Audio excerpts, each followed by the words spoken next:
Welcome back, everybody, to another episode of the Clutch Talk podcast /YouTube/We Do It All. As always, I am your host, John. Very happy to be here. My boy Jay Hizzle over there in the six. How you doing, baby? I'm chilling, man. I'm chilling. I'm excited to talk about one of the top 10 scorers in the league. And for those of y'all who don't know who that is, his name's Bradley Beal. So Kyle Kuzma. That's not Kyle Kuzma. That's not who I'm excited. I'm talking about Bradley Beal. You know who he is. Jenner's jumping in quick. What's up with my boy Jenner in the 714, baby?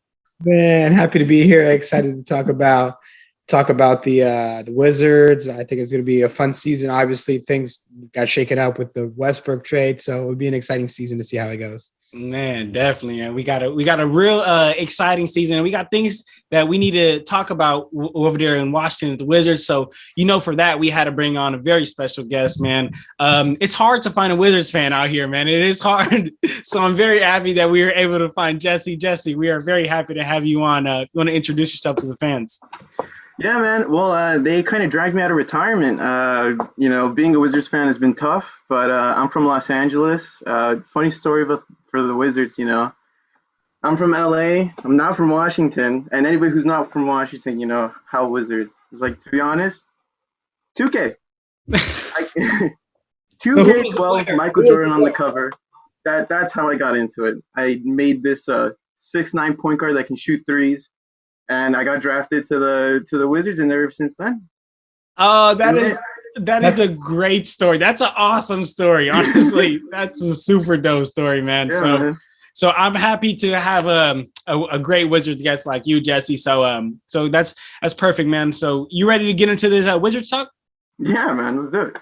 Let's do this, man. So, Jesse, the first question that we like to ask all the fans here for these team interviews is, Jesse, as a Wizards fan, are you content with the way the year went? Honestly, with the amount of talent that was on the roster, and it was very top heavy, it's the best that you could hope for. Outside of, the automatic scorer that's Beal, and, Russell Westbrook's going to get you a triple-double. He's a walking triple-double. Outside of that, where are you going to find points, and where are you going to find defense? That was my main concern. And to be honest, we weren't really a playoff team. We got hot at the end, and the schedule kind of softened up. So even the general manager, I think it's Tommy Shepard, even he said that they ran out of gas and they ran out of talent, especially in the playoffs. We ran up against a tough Philadelphia squad, and we didn't have defense. We had Thomas Bryant, Alex Len, and Robin Lopez versus Embiid. That's just not going to cut it. The other thing is that everybody in the East, at least in the next tier that we're looking at, we're talking about like a New York, we're talking about like a Miami, and maybe like an Atlanta, right? That's the next tier up from Washington being in the 8th seed. They all have a go-to big man. You got Randall, you got John Collins, and you got Bam Adebayo. Who do we got? They even make the argument for Sabonis with the Pacers too. Exactly. Sabonis is a bucket. It's like where are you going to find someone or you need to have somebody that can compete with those guys, and that's really what hindered us in the postseason. Yeah, man. There's a big glaring hole over there in the center position at the Wizards, especially with Thomas Bryant missing so much of this last season, man. But Jesse, he will contribute to that center position. I think. I believe in Thomas Bryant. I've been a Thomas Bryant believer since he was on the Lakers, and I was upset that he went for nothing. But I do believe in that guy. No, he's not going to become Joel Embiid, but I think he's going to become a serviceable center. Yeah.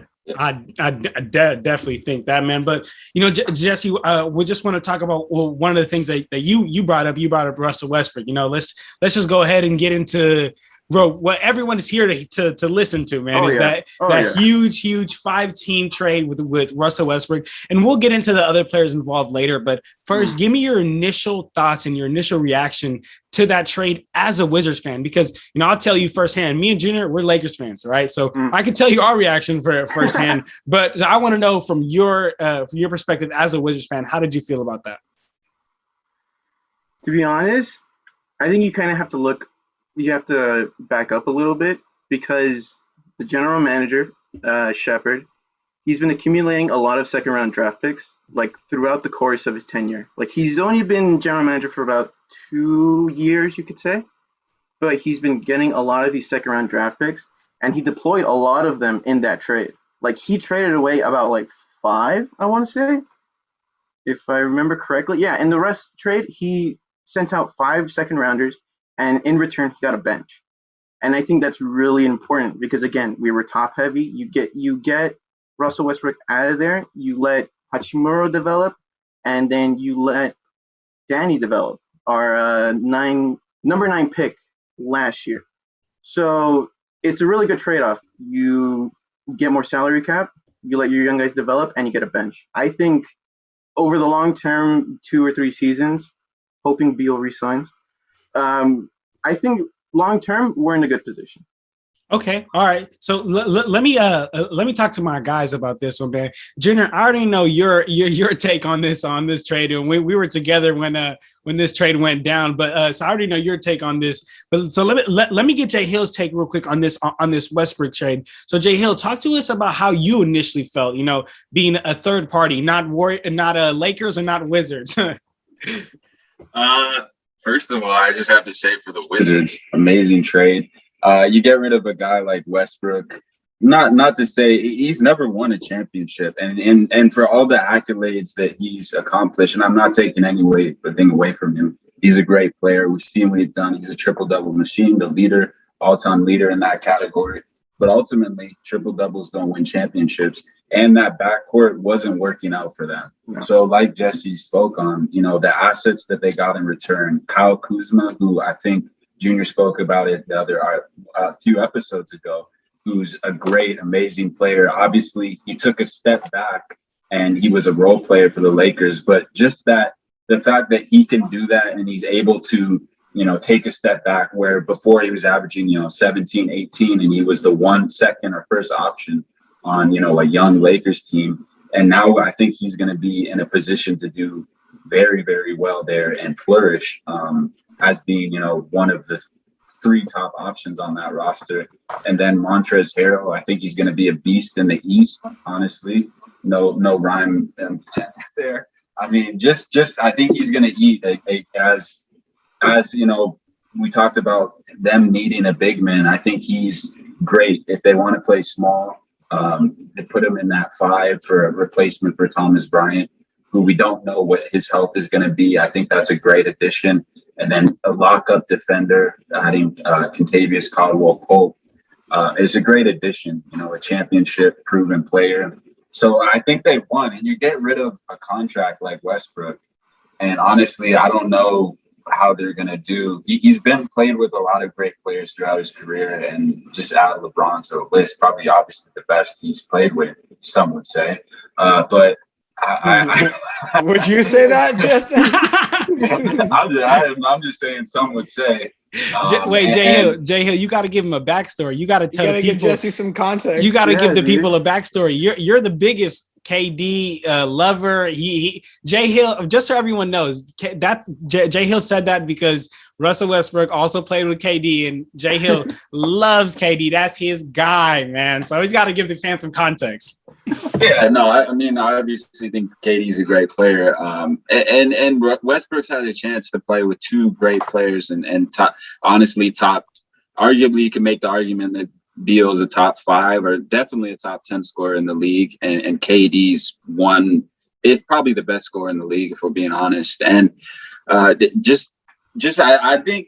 think the Wizards really won because they're not winning with that backcourt. So that's really how I feel about that. Junior, I actually haven't heard what you felt about the Wizards side of the deal. I think it was a good trade for all parties involved. You know, I think the Lakers were able to bolster their you know, starting 5 core. Obviously, Dennis Schroeder wasn't cutting it.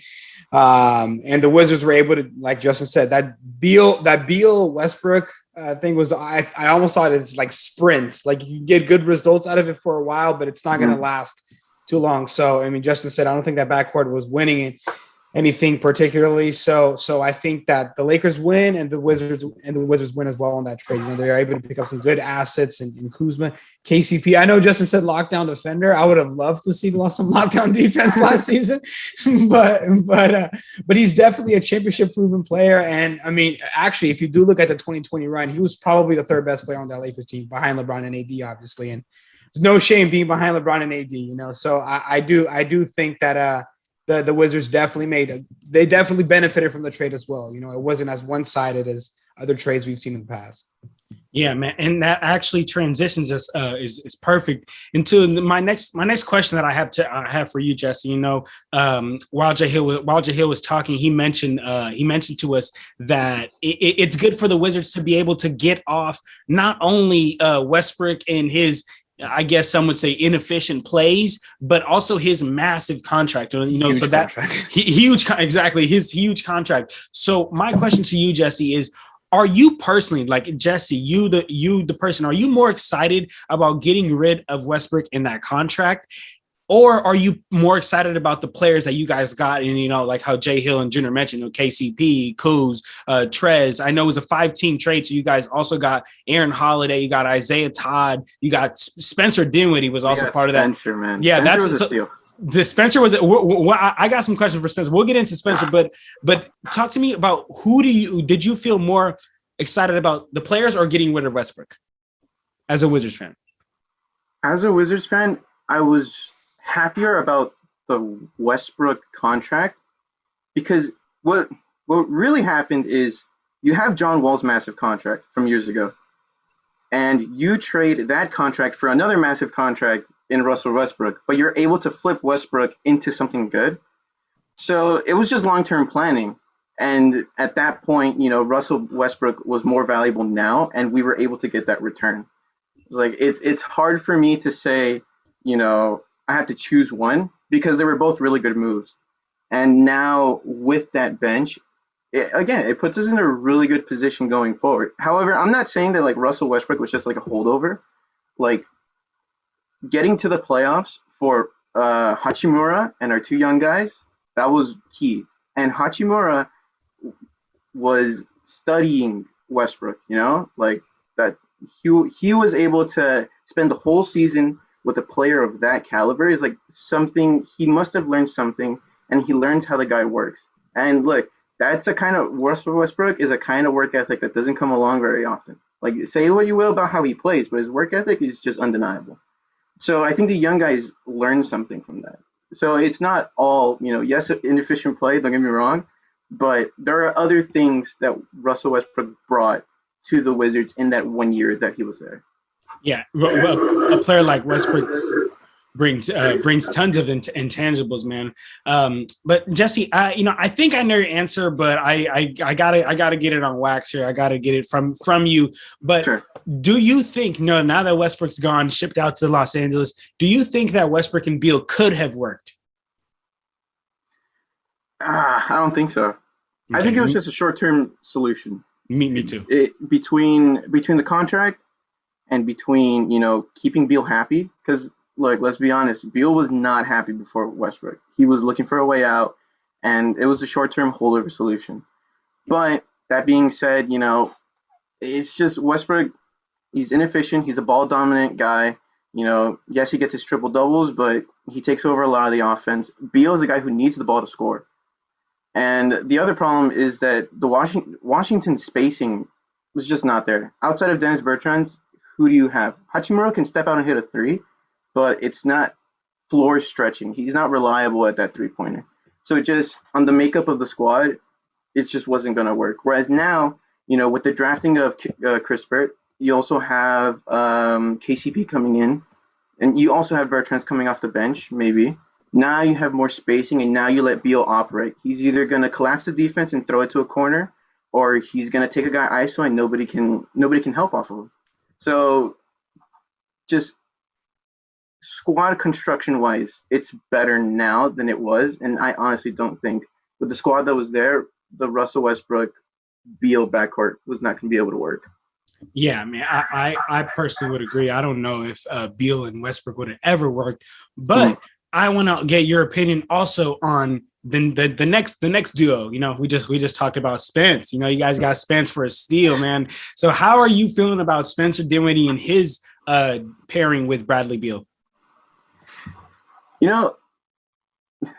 Before I kind of felt bad for Spencer Dinwiddie as soon as the Kyrie Irving thing happened. Like Kyrie Irving goes to Brooklyn, Spencer was working off that injury, and if I remember correctly, it was a long-term injury, and he just lost his spot because things happen. Katie started recruiting. You get Kyrie in there, and suddenly he's regulated to a bench spot. But he's a quality starter. He's gonna get you like, at the very least, he's gonna get you 15 points, give you 5 boards, and he's gonna distribute the ball.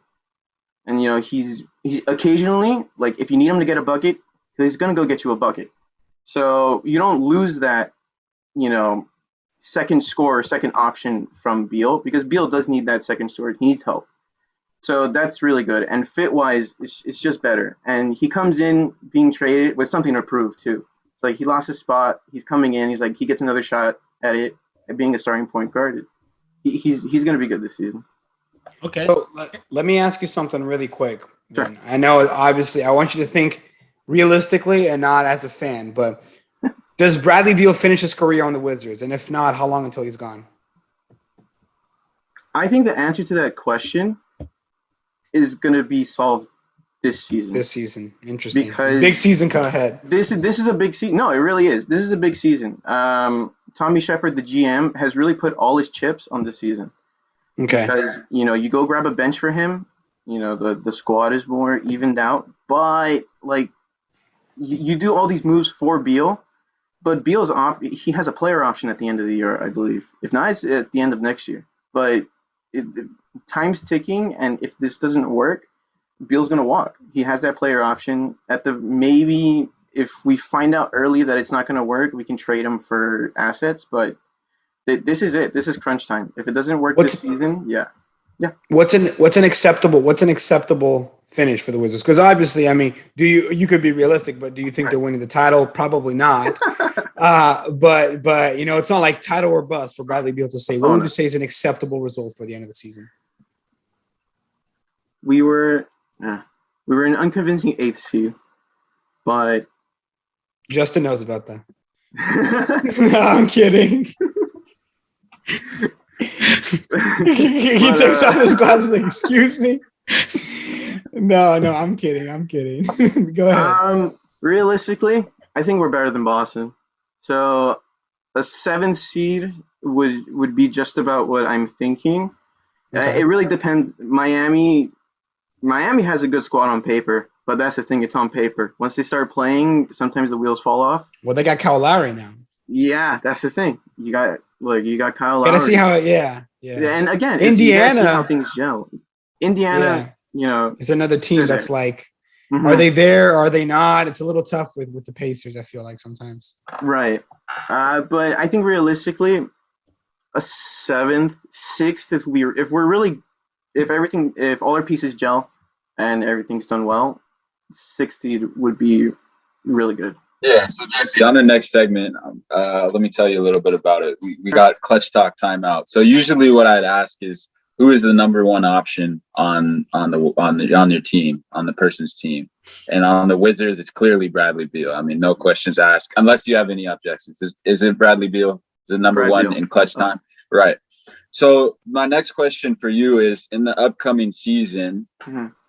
Who is your starting 5? What is that looking like? And then talk about your bench, your rotation. Who do you got? Who are you going to next year? All right. My starting Spence at the 1, Brad at the 2, 3. 3's tough because you could put KCP, but then you lose shooting off the bench. So just talent-wise, I would say KCP, but that can change a lot. 4, I'm going Hachimura, and then center is Thomas Bryant. Yeah, like you said, he's a very serviceable piece. 10 points, 5 rebounds. He's solid. He won't rock the boat. Off the bench is going to be really interesting because Deni Avdija. I'm butchering that. I know you're talking about. Yeah, like that guy, he's a point forward, and that's the thing about Russell Westbrook. It was a good trade financially. Fit-wise, it was difficult on multiple levels. For Denny, it was bad because he's a point forward. He likes to get on transition. His best attribute is dribbling and vision. and Russell Westbrook just gets the ball and just goes. And whoever's in his way, he's going to get a bucket. He's going to go coast to coast. So now you don't have Westbrook. Now you have Denny. Denny is going to be your ball handler coming off the bench. He's creative. He can get other people's shots. So yeah, and then you have Bertrand's coming off the bench too. You can have several lineups where you have Beal, Hachimura, and then everybody else around them, shooters. So there's a lot of more flexibility. And yeah, I think the bench is going to be really interesting with Denny. And then you also have you have Harold coming off the bench, and that guy, he doesn't stop. He does not stop. Full on all the time. He's full on all the time, exactly. So, and the other thing is that you don't even have to draw up plays for that guy. Like, he's going to go get you points because he's going to be on the boards. So he's going to be really scrappy. And yeah, no, I really think for the bench it's going to be really interesting. That's going to be a make or break part of the Wizards is the bench. If the bench comes to play, it's going to be good. So I like that lineup. So I noticed you didn't mention anything about Kyle Kuzma. Is there a reason for that, or what's up with He's my getting guy no Kuz? run in the starting five. No love. Bench. Hey, He's Jesse, not in the starting five, no bench. Like, let me add this. I gotta add this in. As a Lakers fan, I gotta add, if Kyle Kuzma has any pressure to be anything, he's not gonna play well. But if he has no pressure, if you say, Kuz, just go give me a couple of rebounds, he's gonna go out there, hit some big threes. 40. He's gonna give you a 40 piece. So if you have him off the bench, don't worry. Like, because Rui Hachimura, like, that's his position. Kuz got to take a back seat now. Kuz got to take a huge back seat, and I think that's actually going to be good for you guys because when he takes a back seat, he plays a lot better. Yeah, that I'm not going to say it was on accident. I'm not exactly a Kyle Kuz fan, but the other thing is that we have a lot of power forwards on our team. We have 4 or 5 power forwards. I honestly think at some point in the season we're going to lose some of these guys. Bertrand. Look, that guy, all contenders are looking for floor stretchers.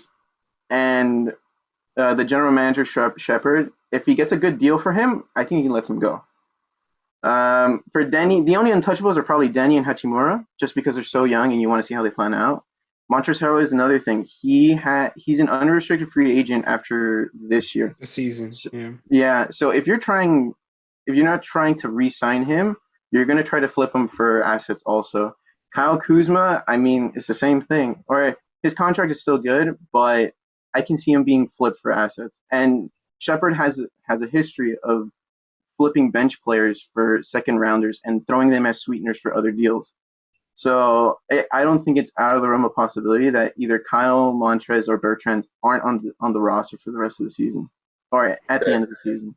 And then last question about your roster decisions, which I really like the rotations as well. But what about the rookie, the 15th pick, Corey Kispert from Gonzaga? He has his team made it all the way to the national championship. He's a tough, gritty player. He's not going to be a scorer, I don't think, just based off in the summer league, but he's going to be a great role player. What about him? And how does he fit into the rotation, if at all? He's watching him play at Gonzaga. Yeah, he was definitely like scrappy. He's definitely somebody you don't want to be guarded by because he's just going to be in your face the whole time. So, like, athleticism is maybe a question at this level, but his 3-point shooting by itself, the league now just puts a premium on shooting. If you can space the floor and let your star go to work, that's very valuable on the offensive side of the ball. And there's always a role for 3-point players like him. It's the same way with Bertrand. Bertrand, he's a good shooter. Don't expect him a lot on defense. He's a role player. If he sticks to his role, doesn't try, to play outside of that, then he'll be solid. And, there's rotations that will work for him. Like, as saying like before, this team is a lot more flexible, and there's intent behind this team. They got out and got a lot of shooters. You have, if Hachimura develops, you have a guy you can go to in the post. Like I was saying earlier, the East, you need a big man.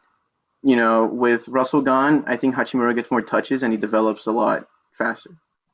So yeah. Okay. So Jesse, I have a huge question. I have to get your opinion on, especially you holding it down for the Wizards. If the Wizards management, gave you a call, you woke up one day, phone ringing, like, oh man, who is it? Wizards. And then the Wizards say, Jesse, we don't know what direction to go. What direction do we do?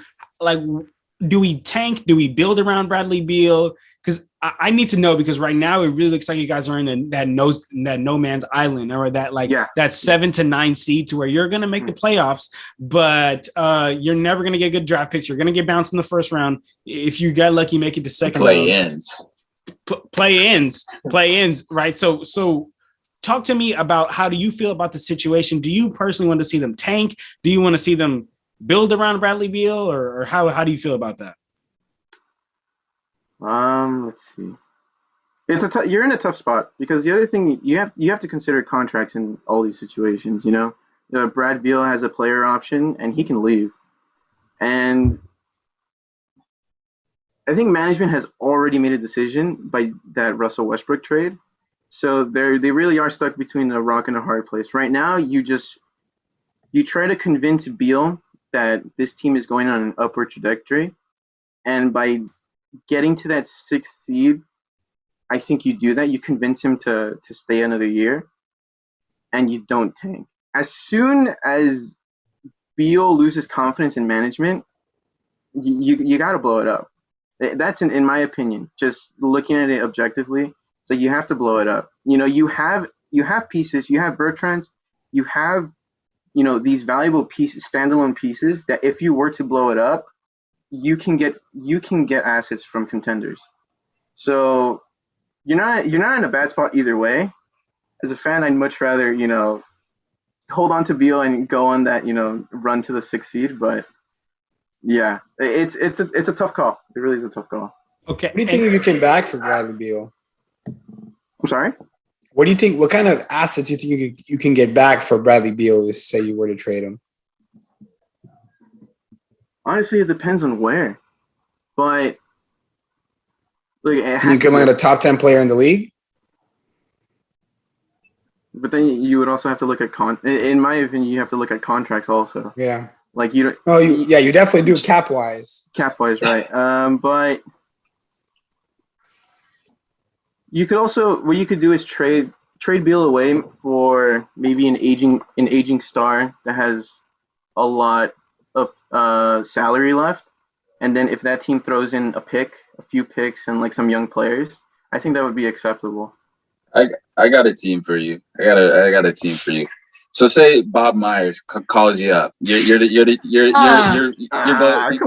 Wizards front office. Golden State's on the phone.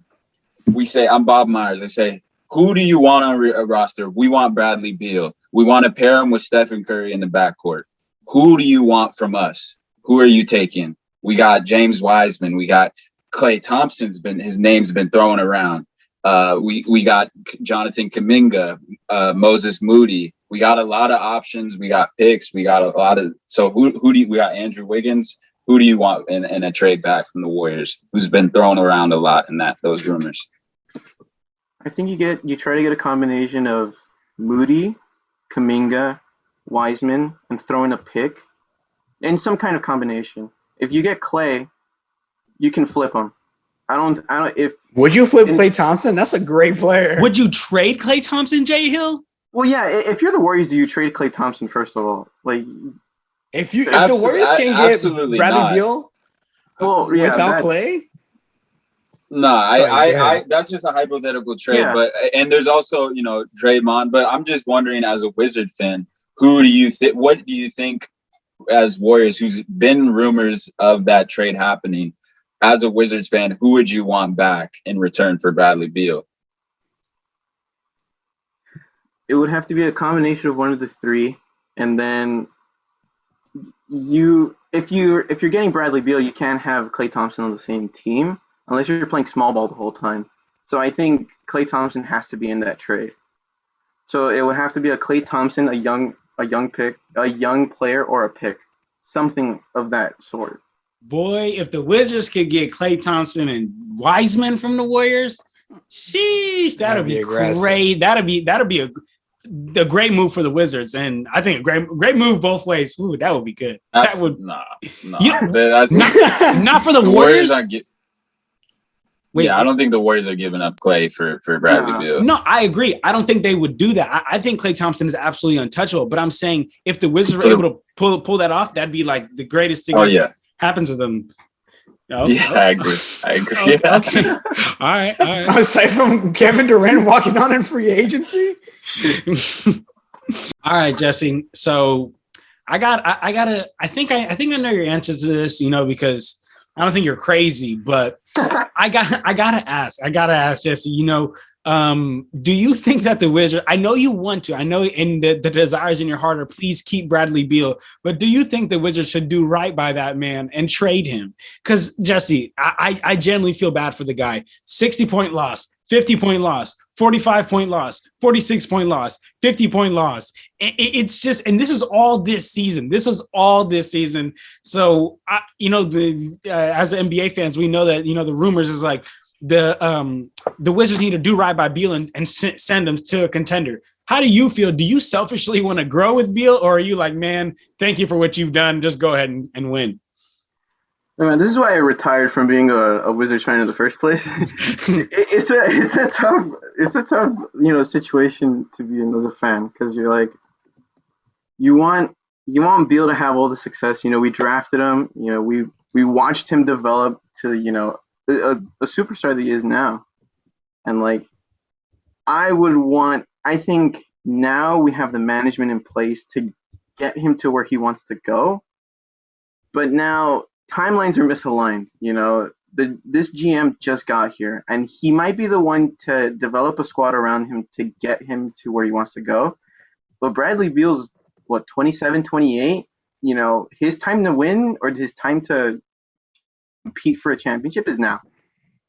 And I don't. I'm biased because I've seen John Wall, right? So much promise. And then, unfortunately, he gets injured and the career never recovered. With, not exactly in the same line, I just saw that happen with John. I don't want that to happen to Beal, So as a fan, I'm optimistic, but at the same time, it's unproven. This year is a really pivotal year, and if this was last year, I just tell him, it's like, you know what, blow it up, let Beal fly, trade him to a contender and get some pieces. But if that was last year, this year, I want to keep him and I want to see how this goes. That's really my opinion right now. It's like I want to see how this ends. Okay, all right. So you want to give Beal a chance, man. All right. Yeah. So Jay Hill, what's up? Talk to us. Yeah. So let's see. Before this episode, I gotta admit, John and I were going back and forth, and what I was saying to John was, and we were getting heavy into this debate. I'm a huge believer in Bradley Beal. I think he's a top 5, scorer in the league, as I mentioned earlier. Mm-hmm. And what I said to John was, or he brought up to me, he says, I think Zach LaVine is right there, maybe a little bit below him, but he is right. He is almost equivalent as a player as a scorer to Bradley Beal. And I said, no way. I'm with Jay Hill on this one. Absolutely not. Bradley Beal's a top 5 scorer in the league. He is. Like, I'm not saying he's not, but I'm saying that. Sorry, let Jay Hill finish. Go, Jay. Jesse, what are your thoughts on that statement and kind of if you feel one way or the other towards the player, and give me that reason why you think Bradley Beal is above, or are they equal? Maybe even let's talk Chicago's knocking on the door and saying we'll give you straight up Zach LaVine for Bradley Beal. What are you saying to that? It's a great question. Great question. Yeah. Zach LaVine's more athletic, and younger. His finishing in traffic is just insane. I'm not going to say it's better than Beal, but are they similar in age? I think LaVine's younger, significantly younger. Beal is 28. I think LaVine's like 23 or 24.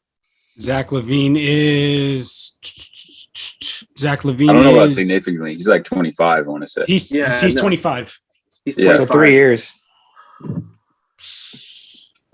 If it's a Dude. straight up trade, I think I take Levine just because he's younger and he still has that athletic bounce. And yeah, Beal is Wow. athletic and a more technical scorer, but with the right coaching, you can develop Levine to be more technical in that side of the ball. But that's hard, man. It's hard.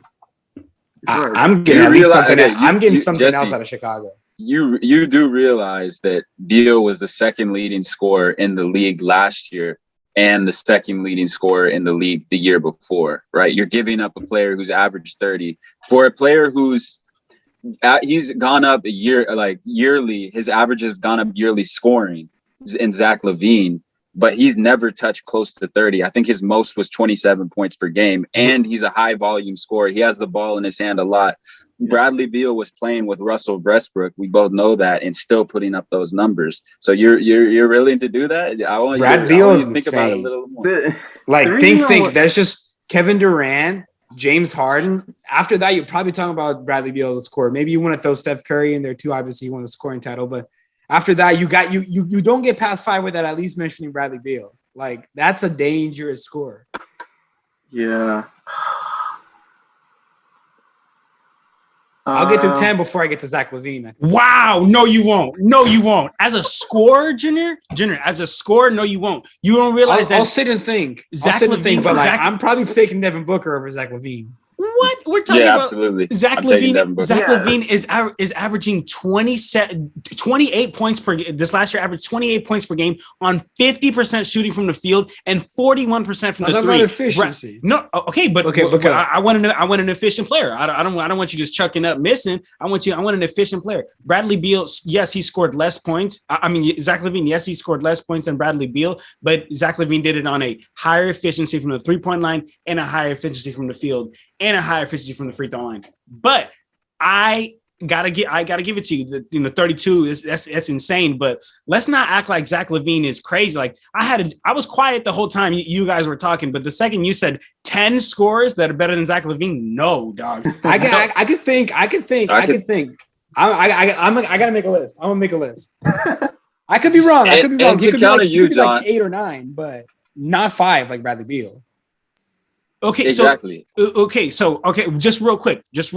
Okay, you guys think Bradley Beal's a better scorer? Okay, we know Durant's a better scorer. Yeah, Kevin Durant, Harden is a better scorer. Harden, Curry is a better Curry's a scorer. better scorer. Curry.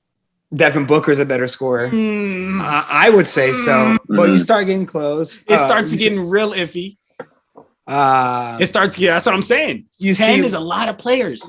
okay, like I'm thinking, I might want to throw Luka Doncic in there too. We're talking about as a scorer, not as an overall player. As just I'm No, putting I the know. ball in the As a scorer, I would- basket. Dame, I think, As is a a better scorer- scorer. Dame's a Damian better scorer than Lillard. Zach Damian LaVine. Lillard's a Damian Lillard's a fantastic better scorer. He's not. Yeah. He doesn't finish nearly as well as Zach LaVine. Zach LaVine got a 3-pointer. It's not like he did, and he got crazy range. Man, shoot. So does Damian Lillard. No, Yeah. I agree. But I'm saying Zach LaVine's way better at finishing around the hoop than Dame is. Versus Dame isn't a way better shooter than Zach LaVine. Zach LaVine got a strap to him. He got a strap. He Man, does. This He is does. crazy. Look, I would say Zach LaVine's a maybe top 7, top 8 scorer in the league, but I think Bradley Wow. Beal's top 5. And we're not. Remember, it's not just scoring. When you look at an overall player, I think Bradley Beal's a top 15 player in the league. Where I'm putting LaVine closer to maybe top 25 but I agree. overall. Oh, I agree overall. But we're talking just as a Just scorer. scoring. Okay, Just but then let's look offensively. at the trade. Yeah. Okay, so LaVine's a great scorer, but when you're looking at the trade, you're getting the whole player, right? Like if I at least what I'm saying is if I'm the Wizards, I'm asking for more than just LaVine. But you're not going to get LaVine and Lonzo Ball, you know what I mean? But if you could get LaVine and someone who could, I mean, I want to say my guy Alex Caruso, like he's because he's not a superstar. He's not a superstar, right? It's not like you're getting LaVine and a starting quality player, right? LaVine and Vucevic, you're never getting that for Bradley Beal. But if you could get LaVine and Caruso, now we're talking. Like I'm talking about a player who can come off the bench and make an impact. Okay. Man, John's got the statistics face. He's got some stats in front of him I don't right know, now. y'all. Hey, I really one don't for know. one, I'm not doing that. I just want to 1-for-1 Beal for Levine. No way. I think you can I get need more more out if of I'm it. Washington. Even if you're an NBA team and you're planning for the future, Yeah, it's not. see, It's not. that's It's where not like I was- exactly. Yeah. Go ahead, Jesse. Go ahead. That's where I was thinking about this trade. It's like if you're looking forward, right? You draft, this Wizards team it skews young, but you have really good role players or experienced role players. And if you have a 20-year-old Beal, and right now would be his prime, but now you trade to Zach LaVine and somebody else, and now suddenly your timeline shifts where it's like, okay, now we can go young and we have more runway to plan and build a better team around him. And if you're a GM and this new GM, if that comes across your table as Zach LaVine plus somebody for Beal, I think you take a good hard look at it and start to rethink whether or not do you commit to Beal or do you go young and give yourself more runway to tinker with the team to actually make a contender in the East. Plus somebody, I would consider Yeah. that plus somebody, but straight up, I mean, I don't know. Man, Yeah, John, I am and changing what about- like the original scenario, but yeah, after what you guys were talking about, yeah, You definitely taking? need somebody. Are you taking? I mean, this is for everybody, but John, I want to ask you first. Are you taking Zach LaVine as a scorer over that boy Jason Tatum? Because he can get you a 50-piece whenever he wants. Sure, he might not be as efficient as a three-point shooter, but at the end of the day, doesn't matter if he shot all these threes. If one's got 50, the other one's got 30 points. JT could get you a bucket whenever he wants. I can't put him over Jason Tatum. I can't put him over Jason Tatum. But You know what level I put Zach LaVine as a scorer? I put him slightly above. Don't be appalled, but I put him slightly above as a Brandon Ingram. In terms of That's scoring. crazy. Bro. Brandon Ingram goes get you a bucket though. Brandon Ingram is a bucket. And he'll get you a bucket. I'm saying LaVine is a better scorer than Brandon Ingram, but he's not on that. I'd say he's below Devin Booker. I'd say he's below Jason Tatum as a scorer. We know I'm not the biggest Booker fan, but as a scorer, I think he can give you that. But that's no disrespect to Zach LaVine at all. Like He's an amazing player. Zach LaVine. Yeah. He's a great player. Absolutely. It's just the league has got so many talented scorers. I mean, Yeah. out of all those scorers we talked about, you could really look at Steph, James Harden, and KD and think these are not just the best scorers in the league right now. These might be one of the best scorers of all time. Like these are generational scorers. So that's not a knock to Zach LaVine at all. LaVine's a great player. I just think that there's a lot of scoring in the league right now. Man, there's a lot of scoring, man. So that's definitely up for debate, up for the option, man. But I like that little tangent. I like that. That was nice, man. So but I just want to ask for the fans, man. For the fans, whether you guys are listening on Apple Podcast, if you guys are listening on Apple Podcasts and Spotify, make sure that you guys go on our Instagram and let us know. Let us know who's a better scorer. Would you rather have Beal or would you rather have Zach LaVine or somebody else? Is there somebody else that you guys have? Or if you guys are on YouTube, go ahead and just scroll down. Go ahead, write down a comment. Is Beal or LaVine, man? But so let's keep it pushing here, man. So Jesse, I have a last couple of questions here I have for you, but before I get to that, I have one final, I need to get your opinion on this, and that's Ruchi Hakamura, very unorthodox player, but with that body frame, 6'8", he's 6'8", he's a 7'2" or 7'3" wingspan, I believe. He can be a great defender in this league any day if you just give him the right tools that he needs. But a big question mark is the Wizards timeline that we've been talking about. Bradley Beal is 28. So would you risk shipping out Ruchi Hakamura for a win now player to help Bradley Beal and fit this Wizards timeline? No, I don't think you do that. Because, man, it's the management stuff can be rock in a hard place. Because you have two really young players that, this is going to be Hachimura's third season. By the third season you still need time to develop that kind of player. And he has potential to be a three-level scorer too. You already know in the paint, he's really good. Inside, 5 feet, he's going to get you a bucket. He can step out, he can hit, mid-range. He can do it. And if you give him more time, he can develop it further. The post game, same thing. You can develop it further. And then he can step out, and having a four that can step out is necessary in this game. I was looking at the 3 point percentages this year.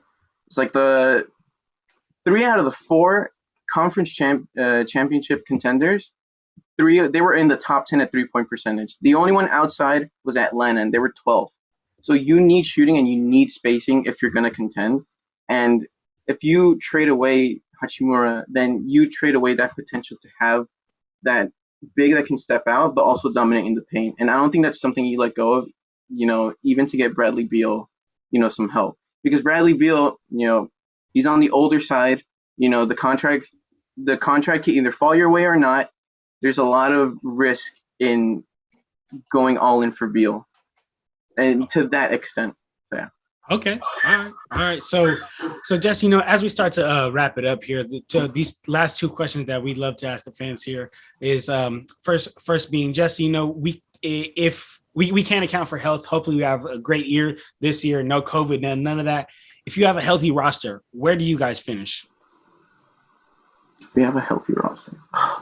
We have a healthy roster. Sixth, yeah. If we can if we can upset some people come playoffs, man, I'll just say we can make a run at the conference championship. But once you get to the playoffs, it's all about who you playing. You could get lucky. Exactly. It's all about who you playing. You can get lucky. Point. Right. But you gotta get lucky 4 times out of 7. Like the Suns. That's difficult. Yeah, but the Suns had injuries to deal with. I'm just kidding. No, but I do get that. No, that's true. I mean, I don't even want to. I'm not gonna say it because then J Hill's gonna say I'm hating. I was gonna say the Hawks, but J Hills are Hawks police here, so I'm not gonna say that. But but that's another team you got to look out for too. I think the Hawks are a team that's on the up and up as well, and they're gonna be taking one of those 8 playoff spots. So you got your staple 3. You have Miami, you have the Hawks, and then you're already up to 5th. So now it's like, are you guys gonna be better than Boston? I think if you stay healthy, there's a shot. Are you guys going to be better than Miami, than the Pacers? So Knicks. It starts the Knicks too. I mean, the Knicks were serious last year, right? I didn't even think about that. The East is not a Pacers. Yeah, no, the Pacers. Well, there's not the East is not a conference where it used to be in the past years where you could the Bulls. They stepped up a lot. The Bulls, the Bulls are going to be You can't just be getting a losing record and getting the playoffs in the East anymore. I remember when the Lakers were down bad a couple years ago, and it was like, oh, if they were in the East, they would have been in the 8th seed, and because they're in the West, they're like 12. It's not like that anymore. Now you got to be good to make the playoffs in either conference. So that's awesome. Definitely makes for good competition. Definitely, man. That's what we like to see. We like to see good basketball, man. But all right, Jesse. So our last question that we have here for you is, Jesse, if you could give us one word or one phrase to describe about how you felt as a Wizards fan this past year, and then one word or one phrase to describe about how you feel being a Wizards fan this upcoming 2021-2022 year. I want to say a feeling, but a word to describe the season that just happened was probably overachieved. Because, getting to the playoffs with the team we had, we didn't deserve it. So, overachieving for next season, it's I'm going to say optimistic. I really like the management, the way they're going about their trading, their drafting. Just the management is putting the pieces in place to be good long term, and that's independent of Beal. Yes, you have Beal on your team, but just how management has been playing the last 2 years, getting rid of John Wall's contract, getting, Russell Westbrook, flipping him for a bench, all your filler you've been trading away your filler players for second round picks to throw in as sweeteners for other deals. They've been really sneaky in being in big trades. They were in the AD trade. They traded cash considerations for a second rounder. They're smart. In the past, their role as bottom feeder with cap space, they played it really well. So if management keeps doing that, it's an upward trajectory. But again, you know, management is only half of the equation. The players have to perform, and that's, you know, I'm really optimistic. This season is going to be really fun to watch, and I might actually just come out of retirement, you know, and actually, actively watch my Wizards. Yeah, okay. All right. Well, I like it. I like your two words, Jesse. So this is a good point for us to go ahead and transition to our closing segment that we do here on Clutch Talk called Guess the Player. This is how Guess the Player works. Jesse, I have 3 players here listed. You, Jay Hill, and Junior, you guys each have 2 guesses to guess the player that I'm talking about. I have a bunch of things that they did, things that they were known for, numbers they wore, teams they got drafted to, and you, Jay Hill, and Junior have 2 guesses. You got it? And you could just blurt it out. Also, Whenever like, you if want. you know it, you just say it. Just say it right. Save your guesses too, Yeah. because Here we go. the clues will inevitably just get easier. There we go. All right, here we go. Our first player, he changed the NBA forever because of this guy. He is a 2-time All-Star Game MVP. He is a 1-time NBA MVP. He is a 11-time All-Star. Dirk? What was that? Dirk? No, not Dirk. He is a 4-time scoring champion. You said he was a. I'm gonna take a guess because I don't know if it's 1 or 2 MVPs, but is it Karl Malone? It's not Karl Malone. Okay. Okay. He won the MVP. I think he won it twice, actually. Won it twice. He won it twice. Okay. This guy is a 3-time steals leader. Okay. D This- Wade? But you said he was a 1-time champion? Yes. Oh, No. I I said did Karl not. Malone. I did not say You didn't say one-time anything about champion. champion. I didn't say anything about champion. He actually has 0 rings. Oh, yeah, 0. Okay. Okay. He, in the NBA world, he's known as a fashion icon. Russ, no. Oh, Walt Frazier. No. Oh, well, he was the fashion icon, dog. No, he What you know wasn't. about the OGs? Who? I'm gone now, so. Okay. All right. Let's keep this going. Does that count? I didn't say. Oh, wait, no. I'm out. Nah. Yeah, I'm out too. I already had 2 guesses. All right. This guy. All right. So you guys are both out. All right. So then this guy brought tattoos to the NBA. Oh, AI. Oh, man. Come on, guys. dude, you AI, said, right? man, That was hard. yeah, yes, Iverson. Man, Walt Frazier, bro, look him No, up. hell no, man. That's AI. AI changed it. They have a dress code because of him. I know. But Walt Frazier was smooth though. Go check out OG. He was said, smooth. Smooth. All right, here Come we on, go. man. We got to do better. We gotta do better. Here we go. All right, here we go. Let's do this. This next player, he is a 3-time All-Star, a 1-time Most Improved player. This guy got drafted to the Warriors. Gilbert Arenas. Yes, sir. Yes, sir. There you go, Jay Hill. There you Bro, go. Walt Frazier won a title. What was I thinking? I'm still hung up on the first one. Agent Zero. All right, here we go. All right, next player, last player we have here. This guy, he has his jersey retired by his NBA team and his college team. He is a 1-time U.S. Male Athlete of the Year. He is a 7-time All-Star. He's a 1-time All-Star Game MVP. A 1-time steals leader. Probably known as the #1 most famous Robin. Or the sidekick. Scottie Pippen? Yes, sir. Yes, Got sir. You said Robin. I was gonna say Robin Lopez. Robin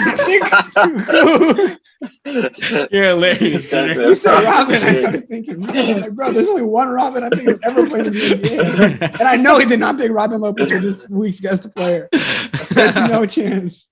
Man. All right, there you go, Jesse. I see you getting that one. I see you. All right, man. So this is a good point. This is a good place for us to go ahead and start to wrap it up here. Jesse, we really want to thank you, man, for coming on here and Yeah. some Wizard talk with us, man. You're very, very knowledgeable Wizards fan. You got any last words to say here before we sign off? Wizards are going to win the championship next year. Just saying. Just to put it, I have to speak You it heard it into here existence first. for it to happen, right? You got to speak it into existence, man. There you go. I like that, Enough. man. So Jay Hill, you got any last words for Jesse and all the Wizard fans? Jesse, appreciate you coming on, man, and best of luck to the Wizards this season. Thank you. What about you, Yeah, Jen? man. And just thanks for coming on. I appreciate you. I mean, it was a lot of fun. I think it's going to be an exciting season for the Wizards. Like you said, it is a pretty big deal of a season. big You know, season. what's going to happen with Bradley Beal? How are the new pieces going to fit in? You guys have a lot of pieces, a lot of Yeah. new pieces. So how are the new pieces going to fit in? You know, are we going to see Thomas Bryant take that next leap forward? So it'll be an exciting season. Looking forward to, keeping up with them. Got a lot of questions that we want to get answered by the Wizards. Is Kyle Kuzma going to lead the team in scoring? We don't know, man. No, it's by how many points will Kyle Kuzma lead the team? By how That's the many? question. No, I'm kidding. All right, man. Well, Jesse, thank you very much, man. And we out of here, y'all. Clutch Talk out.